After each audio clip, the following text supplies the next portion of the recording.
Hello students, study हुआ reasoning academy में आप सभी का स्वागत है। आज हम रीजनिंग के प्रैक्टिस सेट 5 में बहुत ही बढ़िया प्रश्नों को लेकर आए हैं। तो चलिए शुरू करते हैं हमारे पहले प्रश्न से। हमारा पहला प्रश्न हमें यहाँ पर दिया हुआ है कि एक कूट भाषा में रॉकेट को TEKROC लिखा जाता है और इसी कूट भाषा में ड्राइवर का कूट क्या होगा यह हमें बताना है।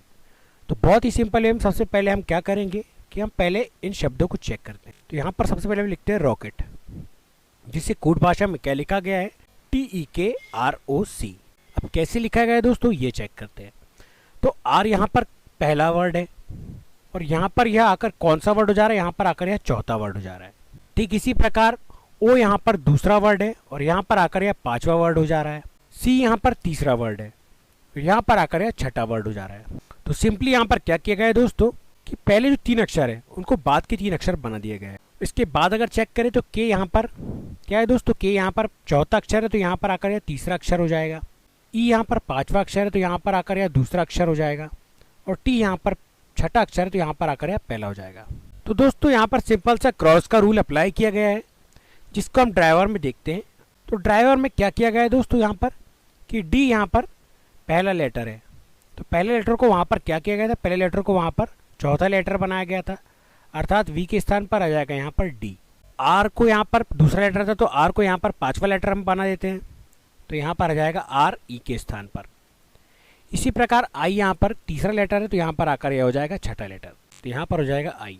अब वी के साथ क्या हुआ था दोस्तों, तो वी यहाँ पर चौथा अक्षर था तो यहाँ पर आकर यह तीसरा अक्षर हो गया था। ई यहाँ पर पांचवा था तो यहाँ पर आकर यह दूसरा हो जाएगा और आर यहाँ पर छठा था तो यहाँ पर आकर यह पहला हो जाएगा। तो इस प्रकार हमारे सामने क्या वर्ड निकल कर आया है दोस्तों, REVDRI। तो ऐसा ऑप्शन क्या हमें दिखाई दे रहा है, तो बिल्कुल दोस्तों ऑप्शन है हमें दिखाई दे रहा है, तो यही हमारा करेक्ट आंसर हो जाएगा। तो यहाँ पर सिंपल सा रूल ये अपनाया गया था दोस्तों कि पहले 3 अक्षर को बाद के 3 अक्षर बना दिया गया और बाद के 3 अक्षर को जो उसका सबसे लास्ट लेटर था उसको पहला, सेकेंड लास्ट को दूसरा और थर्ड नंबर को तीसरा बना दिया गया। तो सिंपल सा रूल यहाँ पर ये फॉलो किया गया है। तो चलिए बढ़ते हैं हमारे नेक्स्ट क्वेश्चन की तरफ। हमारा नेक्स्ट क्वेश्चन हमें यहाँ पर दिया है कि निम्न विकल्पों में से वह संख्या ज्ञात कीजिए जो प्रश्नवाचक चिन्ह के स्थान पर आई। तो यहाँ पर एक सीरीज दी है दोस्तों, जिसमें प्रश्नवाचक चिन्ह के स्थान पर आने वाली संख्या का हमें पता लगाना है। तो बहुत ही सिंपल है, हम इस सवाल को सॉल्व करते हैं कि यहाँ पर दिया है दोस्तों 12 और यहाँ पर दिया है 22।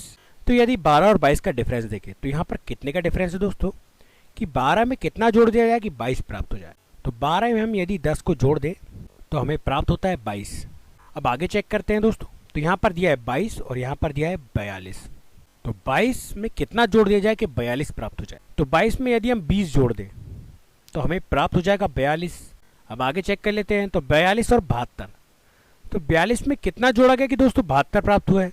तो 42 में यहाँ पर यदि 30 जोड़ दिया जाए तो यहाँ पर प्राप्त होता है 72। अब इस प्रश्नवाचक चिन्ह का हम पता लगाएंगे। तो यहाँ पर 72 में अगर हम देखें कि कितना जोड़ा जाए तो यहाँ पर सीरीज चली आ रही है दोस्तों 10, 20, 30। तो अगली संख्या क्या हो जाएगी, यहाँ पर अगली संख्या हो जाएगी 40। अर्थात 72 में यदि हम 40 जोड़ दें तो हमें हमारा उत्तर प्राप्त हो जाएगा। तो चलिए जोड़ लेते हैं। तो 2 का 2 और 7 और 4 11। तो क्या संख्या हमें प्राप्त हो गई दोस्तों, हमें प्राप्त हो गया 112 और यही 112 हमारा करेक्ट आंसर हो जाएगा। तो इस प्रकार ऑप्शन डी हमारा यहाँ पर बिल्कुल करेक्ट हो जाएगा। 112 इस प्रश्न का सही उत्तर हो जाएगा। तो सिंपल सी यहाँ पर 10, 20, 30 और 40 की यहाँ पर लॉजिक का प्रयोग किया गया है। चलिए बढ़ते हैं हमारे नेक्स्ट क्वेश्चन की तरफ।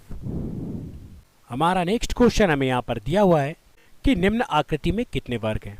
तो दोस्तों एक बड़ी सी आकृति हमें दी है जिसमें हमें वर्गों की संख्या को काउंट करना है। अब कैसे काउंट करेंगे, तो सबसे पहले हम यह देख लेते हैं। तो यहाँ पर सबसे पहले हम एक एक खंड को गिन लेते हैं कि कितने यहाँ पर खंड हमें दिखाई दे रहे हैं। तो यहाँ पर इन छोटे बॉक्स को भी हम छोड़ देंगे।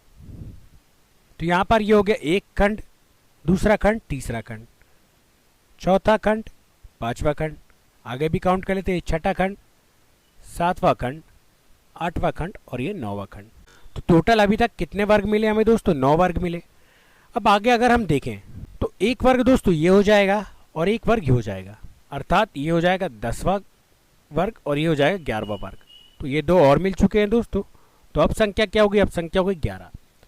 परंतु अभी इसमें और वर्ग है दोस्तों। अब कैसे, आइए ये देख लेते हैं। तो एक जो वर्ग है दोस्तों, एक वर्ग हमारे पास ये हो जाएगा और ठीक इसके बाद वाला एक वर्ग हमारे पास इस साइड वाला हो जाएगा। तो ये 2 वर्ग और मिल गए दोस्तों हमें। अब इसी प्रकार नीचे वाली आकृति में भी कि एक वर्ग यहाँ पर ये हो जाएगा और एक वर्ग यहाँ पर ये हो जाएगा। तो इस प्रकार 2 वर्ग और मिल गए दोस्तों। तो अब संख्या कितनी हो गई? अब संख्या हो गई 9 और 6 15 की। परंतु इस आकृति में अभी और वर्ग शेष है दोस्तों, कि यहाँ पर एक ये पूरा बड़ा वाला वर्ग को हमने छोड़ दिए हैं। तो इस बड़े वाले वर्ग को भी हम काउंट कर लेते हैं, तो ये 1 हो जाएगा। तो इस प्रकार अब टोटल संख्या कितनी हो गई दोस्तों? अब टोटल संख्या हो गई 9 और 2 11 और 2 13 और 2 15 और 1 16। तो इस आकृति में कुल 16 वर्ग है। तो यही 16 हमारा करेक्ट आंसर हो जाएगा। तो आपको बहुत ही ध्यान से इन छोटे छोटे वर्गों की काउंटिंग करना है दोस्तों, ताकि आपसे किसी प्रकार की गलती ना हो और आपका आंसर बिल्कुल करेक्ट हो। तो हमारा करेक्ट आंसर यहाँ पर क्या हो जाएगा? हमारा करेक्ट आंसर यहाँ पर हो जाएगा ऑप्शन ए 16। हमारे नेक्स्ट क्वेश्चन की तरफ बढ़ते हैं कि यहाँ पर इंजीनियर इमारत से उसी तरह संबंधित है जैसे लेखक डैश से संबंधित है। तो यहाँ पर शब्द दिया हमें इंजीनियर दोस्तों, जिसका संबंध इमारत से बताया गया है।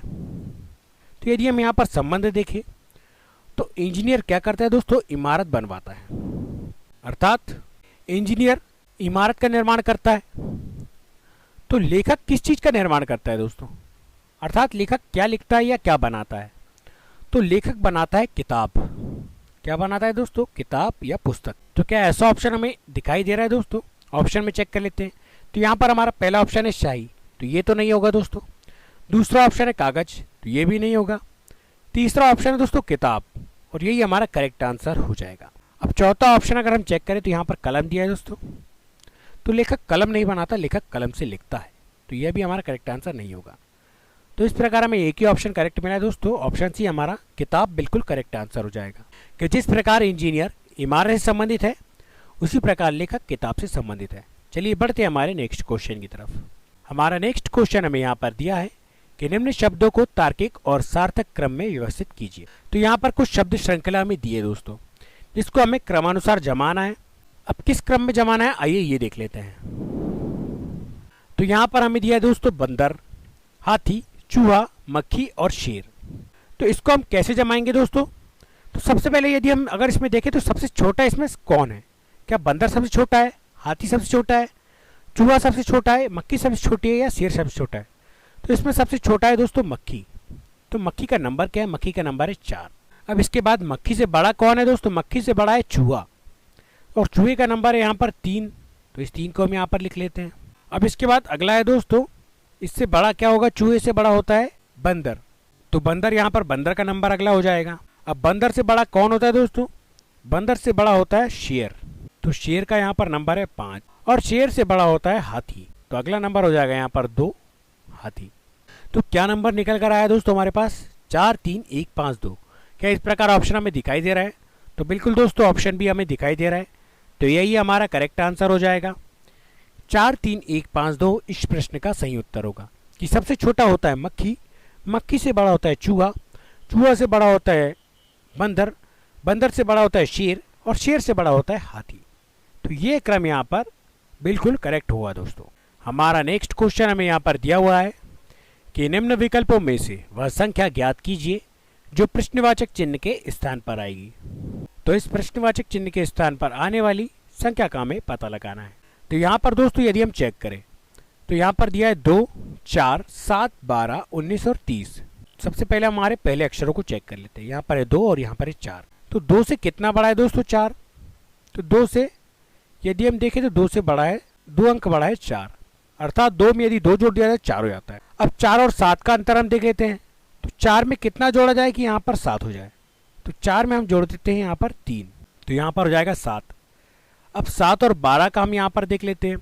तो 7 में कितना जोड़ा गया दोस्तों कि यहाँ पर 12 हो गया। तो 7 में यहाँ पर 5 जोड़ा गया दोस्तों, तो 12 हो जाएगा। अब 12 और 19 का डिफरेंस हम देख लेते हैं कि 12 में कितना जोड़ दिया जाए कि यहाँ पर 19 हो जाए। तो यदि हम 12 में 7 जोड़ दें तो यहाँ पर हो जाता है 19। अब अगला हम चेक कर लेते हैं। तो 19 और 30 कि 19 में कितना जोड़ दिया जाए कि यहाँ पर 30 प्राप्त हो। तो यहाँ पर 19 में यदि 11 जोड़ दिया जाए तो यहाँ पर 30 प्राप्त हो जाता है। तो आप देख सकते हैं दोस्तों कि यहाँ पर सभी अभाज्य संख्या हैं, अर्थात खुद के अतिरिक्त इनमें किसी और संख्या से भाग नहीं जाता। तो यहाँ पर अगली अभाज्य संख्या क्या होगी दोस्तों? अगली अभाज्य संख्या होगी 13, क्योंकि 13 में भी खुद के अतिरिक्त किसी अन्य संख्या से भाग नहीं जाता है। तो यहाँ पर 30 में यदि हम 13 को जोड़ें तो 30 और 13 होता है 43। तो इस प्रश्नवाचक चिन्ह के स्थान पर आने वाली संख्या हो जाएगी 43 और यही हमारा करेक्ट आंसर हो जाएगा। तो ऑप्शन भी हमारा बिल्कुल करेक्ट हो जाएगा दोस्तों। इस प्रश्न का सही उत्तर हो जाएगा 43। तो यहाँ पर अभाज्य संख्याओं का लॉजिक लगाया गया है। अब अभाज्य संख्याएं क्या होती है दोस्तों?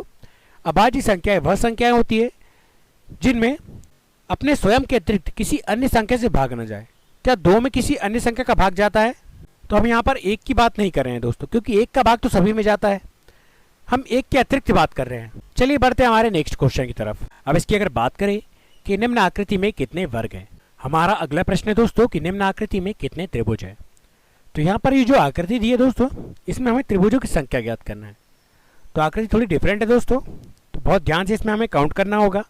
तो चलिए यहाँ पर काउंट कर लेते हैं। तो यहाँ पर सबसे पहले हमें जो छोटे छोटे त्रिभुज दिखाई दे रहे हैं उसमें हम नंबरिंग कर लेंगे। तो यहाँ पर पहला त्रिभुज ये हो जाएगा दोस्तों, दूसरा त्रिभुज ये हो जाएगा, तीसरा त्रिभुज ये हो जाएगा दोस्तों, चौथा त्रिभुज ये हो जाएगा, इसी प्रकार पांचवा त्रिभुज और ये छठवां त्रिभुज, सातवां त्रिभुज और ये आठवां त्रिभुज। तो इस प्रकार अभी तक हमें 8 त्रिभुज मिल चुके हैं दोस्तों। अब अगर आगे और संख्या निकालें तो अभी तक दोस्तों हमें 8 त्रिभुज मिल चुके हैं। अब आगे और काउंट कर लेते हैं। तो यहाँ पर एक त्रिभुज ये हो जाएगा दोस्तों, ये जो ऊपर वाला त्रिभुज है। अब ठीक इसी प्रकार नीचे भी एक त्रिभुज ये हो जाएगा। तो ये 2 त्रिभुज हो गए दोस्तों। तो 8 और 2 हो जाएगा 10। अब और त्रिभुज हम यहाँ पर देख लेते हैं। तो एक त्रिभुज यहाँ पर ये हो जाएगा दोस्तों, और ठीक इसके जस्ट अपोजिट एक त्रिभुज यहाँ पर ये हो जाएगा। तो ये कितने त्रिभुज हो गए दोस्तों? 8 और 2 10 और 2 12। 12 त्रिभुज अभी तक हमें मिल चुके हैं। अब दोस्तों एक त्रिभुज हमने ये छोड़ चुके थे, तो इसको भी हम काउंट कर लेते हैं। तो एक त्रिभुज हमें ये पर ये मिल गया।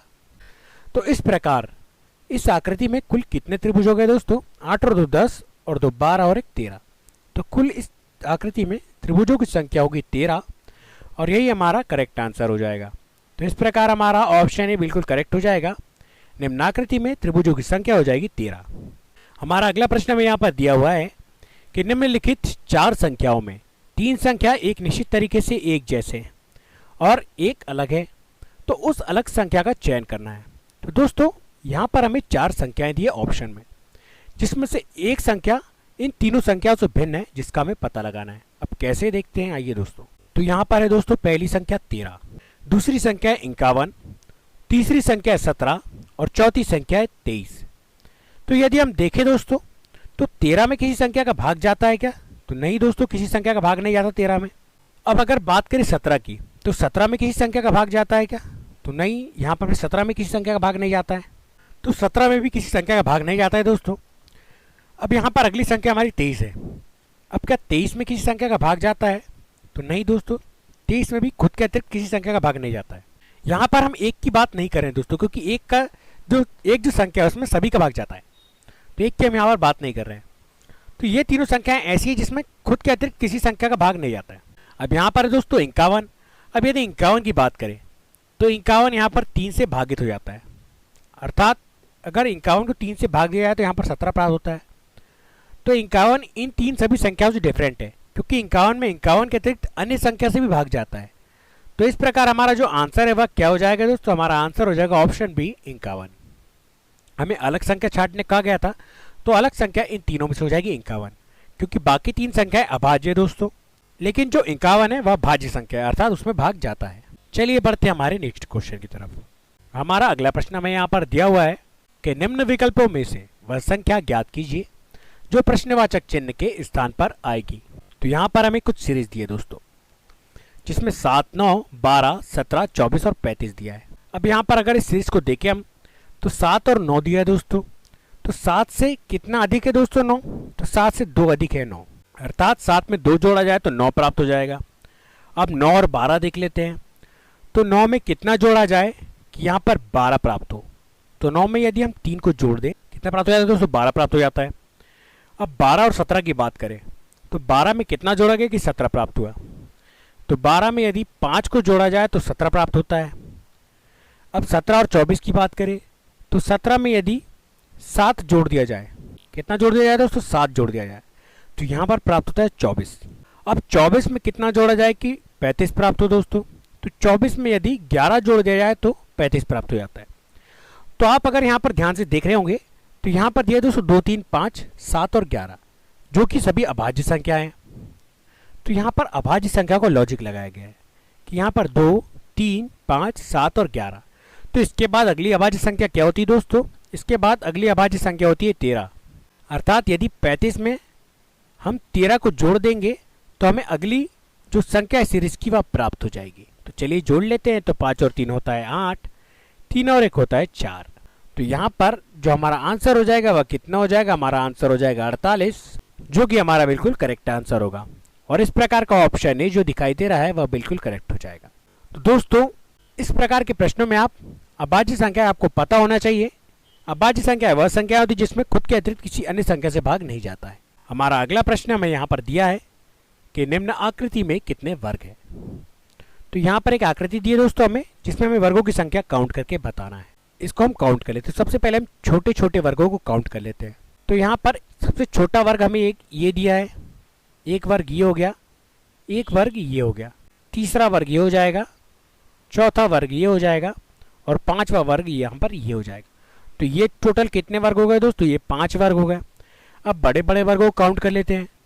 तो 1, 2, 3, 4, 5, 6, 7, 8 और 9। तो यहाँ पर और कितने वर्ग मिले दोस्तों? हमें यहाँ पर अभी 9 वर्ग मिले। तो 9 और 5 टोटल अभी तक कितना हुआ दोस्तों? 9 और 5 हो गया 14। परंतु इस आकृति में भी और वर्ग है।